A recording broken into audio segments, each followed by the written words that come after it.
Good evening everyone, welcome back to my channel ঘরেও বাইরে। আশা করি তোমরা অনেক ভালো আছো। Welcome to another new blog. জানিও অনেক দিন পরে বলছি, অনেক মাস হয়ে গেছে আমি বড় ব্লগ পোস্ট করতে পারিনি। অ্যাকচুয়ালি আমার কাছে কোনো ক্লিপস ছিল না, আমি কোনো ক্লিপস তুলিয়ে নি যে আমি পোস্ট করবো। আমার এই কদিন খুব টাফ শিডিউল ছিল, আমি একদম টাইম পাইনি ব্লগ পোস্ট করার জন্য। বাট হ্যাঁ, আমি কিছু কিছু করে শর্টস দিয়েছি। যারা আমার চ্যানেলে সাবস্ক্রাইব করেছো তারা আমার শর্টস ডেফিনেটলি দেখেছো, অনেক ভালোবাসা দিয়েছো।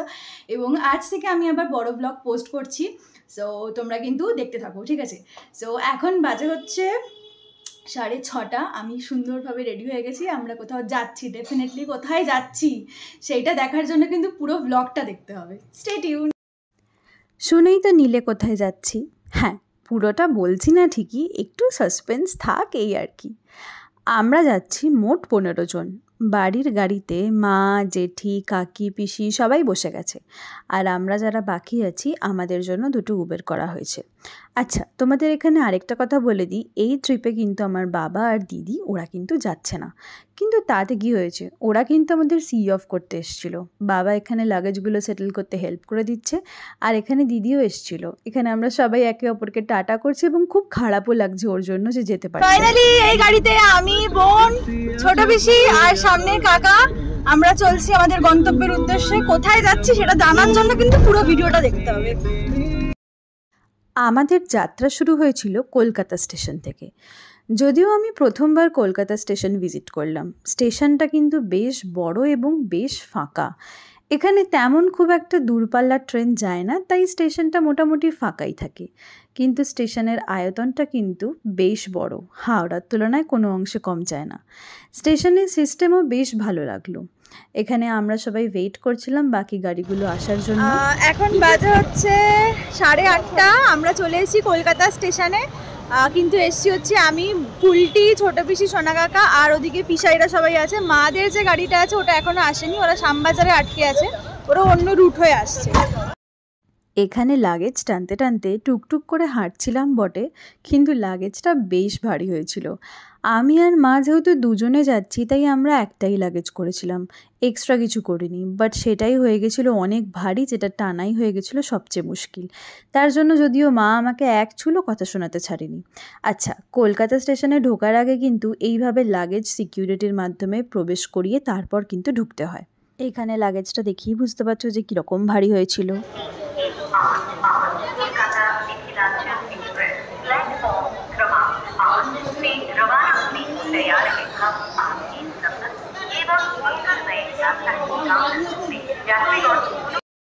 ব্যাস, অবশেষে ট্রেনের দেখা পাওয়া গেল। আমাদের ট্রেনের নাম ছিল গৌহাটি এক্সপ্রেস। ট্রেনে বসি আর বাসে বসি, খাওয়া দাওয়া কিন্তু জমিয়ে খেতেই হবে, বাঙালি আমরা বস। কেক, বিস্কুট, চা মুড়ি ছাড়া কিন্তু ট্রেন জার্নি ইনকমপ্লিট। রাতের ট্রেন ছিল বলে ভিউ সেরকম এনজয় করতে পারিনি, তাই সকালবেলা ঘুম থেকে উঠতে না উঠতেই মায়ের পাশে বসে জানলা দিয়ে হালকা ভিউ এনজয় করছিলাম। চোখে বেশ ভালো শান্তি অনুভব করছিলাম চারিদিকে এত সবুজ দেখে। তারপরেই চলে এলো কুয়াশায় ঘেরা পাহাড়। মনে হচ্ছিল এক ছুট্টে যেন পাহাড়টাকে ধরে ফেলবো। এই ট্রিপে শরীর আর পেট ঠিক থাকুক না থাকুক, চোখ ঠিক থাকবে এত সবুজ দেখে, এইটা কিন্তু আমি বেশ ভালোই বুঝতে পারছি। ফাইনালি আমরা পৌঁছে গেছি হচ্ছে নিউ জলপাইগুড়ি স্টেশন। এইখানে সবার লাগেজ এক জায়গায় রাখা হয়েছে। এবার এখান থেকে আমরা পরবর্তী গন্তব্যে যাব। এই শুরু হলো আমাদের আসল জার্নি। হ্যাঁ, তবে বলেই দিই আমরা সবাই মিলে কোথায় যাচ্ছি। যাচ্ছি সবাই মিলে দার্জিলিংয়ের উদ্দেশ্যে। রোহিণী রাস্তা হয়ে চললাম কার্শিয়াংয়ের উদ্দেশ্যে। পাহাড়ের রাস্তা শুরু হলো, সাথে কুয়াশা মোড়া জঙ্গল। উফ, অদ্ভুত এক রোমাঞ্চ অ্যাড করে দিচ্ছিল। এই ওয়েদার, মেঘের মধ্যে দিয়ে যাওয়া, কি যে একটা অভূতপূর্ব অনুভূতি হচ্ছে, সেটা হয়তো আমি আমার নিজের ভাষায় সত্যি এক্সপ্রেস করতে পারবো না।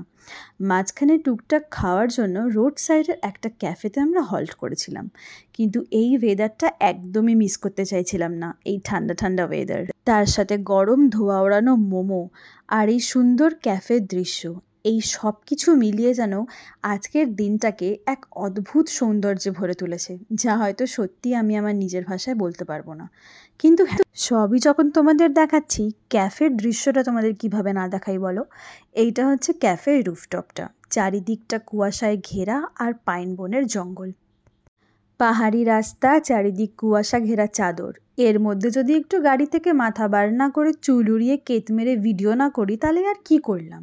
সে যতই মা চেঁচাচ্ছে কিনা মাথা ঢোকা বলে, কে কার কথা শোনে? এই দিন কি আর জীবনে কোনো দিনও ফিরে আসবে?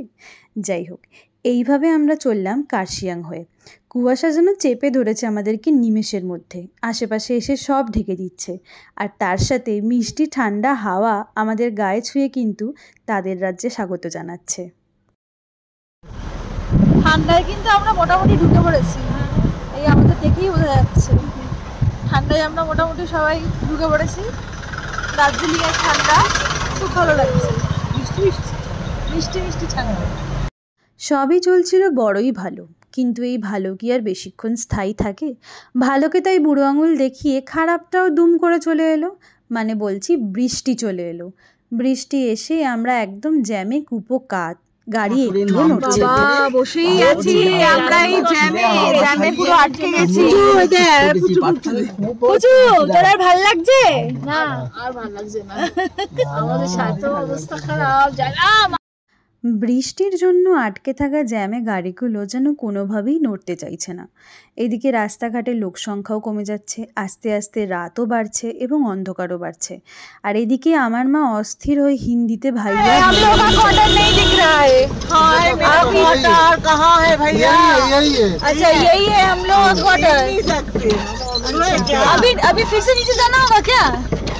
बस हो गया पहुंच गया इतना आने में साला 5 मिनट का रास्ता में।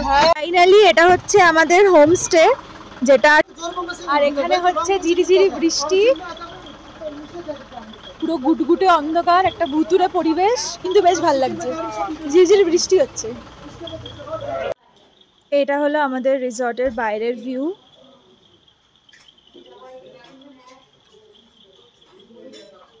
ঝিঝি পোকার ডাক আর সুন্দর বৃষ্টি, হালকা ঝিরিঝিরি। আর ভিতরের ভিউ আর রুম টুরগুলো আমি দিয়ে দিচ্ছি।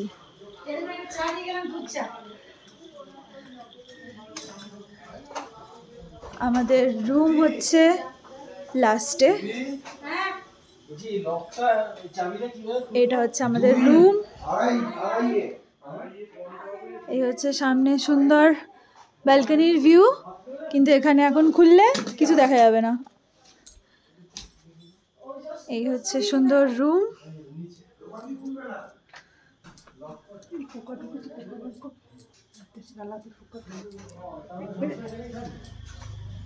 আর সব থেকে বেস্ট পার্ট হলো আমাদের রুমের একদম সামনেই হচ্ছে এই ব্যালকনি, যেটা থেকে এখন হয়তো পুরোটাই অন্ধকার, কিন্তু হোপফুলি কালকে সকালে এখানে হয়তো পাহাড়ের খুব সুন্দর ভিউ পাওয়া যাবে।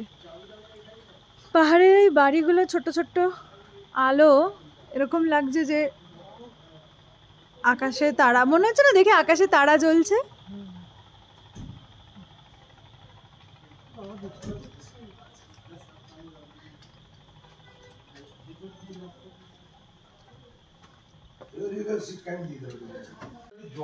সুন্দর গরম গরম চা, আর তার সাথে এই এত সুন্দর ওয়েদার, দারুণ লাগছে। আমাদের চলে এসছে স্পেশাল বড়া, স্ন্যাক্স। তুমি খুলে দাও। বাহ, এটা কি আছে? ভেজ। ভেজ, আর এটাও ভেজ। এটাও ভেজ, আচ্ছা। এইটা হচ্ছে এখন অবস্থা, কিছুক্ষণ আগে দেখলাম পুরো পরিষ্কার, এখন পুরো মেঘে ঢাকা। গরম আছে কলকাতায়, কিচ্ছু দেখা যাচ্ছে না, কিচ্ছু না। এই পুরো পুরো ঢেকে গেল, পুরো ঢেকে গেল। তুই পুরো ঢেকে গেছে মানে কি জানিস তো? হ্যাঁ, তুই একটা জিনিস, কুয়াশার চাদরে একেবারে ঢেকে গেছে। এখানে এত ঠান্ডা লাগছে, এখন বাজে হচ্ছে 9:30। তো এত ঠান্ডা লাগছে, আমি অলরেডি একটা সোয়েটার পরেছিলাম, তার উপর আমি আবার একটা সোয়েটার চাপিয়ে নিলাম। বোঝা যাচ্ছে কিনা জানি না, কিন্তু এখানে মুখ দিয়েও বেশ ভালো ধোঁয়া বেরোচ্ছে। আমি এখানে এলাম একটুখানি আমাদের রিসর্টটার বাইরে, বাইরের পরিবেশটা তোমাদেরকে একটু দেখাই। ওয়েট, বাইরেটা হচ্ছে এরকম, ঝিঝি পোকা ডাকছে আর এই সুন্দর কুয়াশা ঘেরা রাস্তা।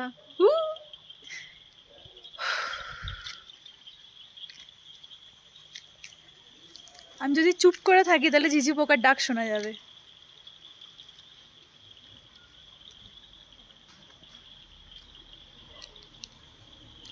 গাড়ি আসছে। হঠাৎ করে রিসর্টের কিচেনে ঢুকে গেছে। সুখদেব ভাই তুমি কি করছো? আমি মানে রুটি বেলছি, আমি তো এখানে কাজ করি। মানে কি করে তোমার বেতন কত পয়সা দেয়? পেটে ব্যথা। এখন শুধু খাওয়া দাওয়া ফ্রি, আর থাকা খাওয়া ফ্রি, আর কিছু না। এই আটা কোথায়? না না ওসব বললে হবে না, খাওয়া দাওয়া ফ্রি, পেটে ভাতে। পেটে ভাতে ভাই। আসতে পারো। গরম গরম ধোয়া ওড়ানো ভাত, সুন্দর মুগের ডাল এবং তার সাথে আলু ভেন্ডি ভাজা, চিকেন কষা। আশা করি আজকে দার্জিলিংয়ের ডে 1 তোমাদের ভালো লাগবে। দার্জিলিংয়ের আরও ভ্লগ নিয়ে কিন্তু সেগুলো দেখার জন্য কিন্তু লাইক শেয়ার সাবস্ক্রাইব অবশ্যই করতে হবে, আর ভালো লাগলে একটা কমেন্ট করুন।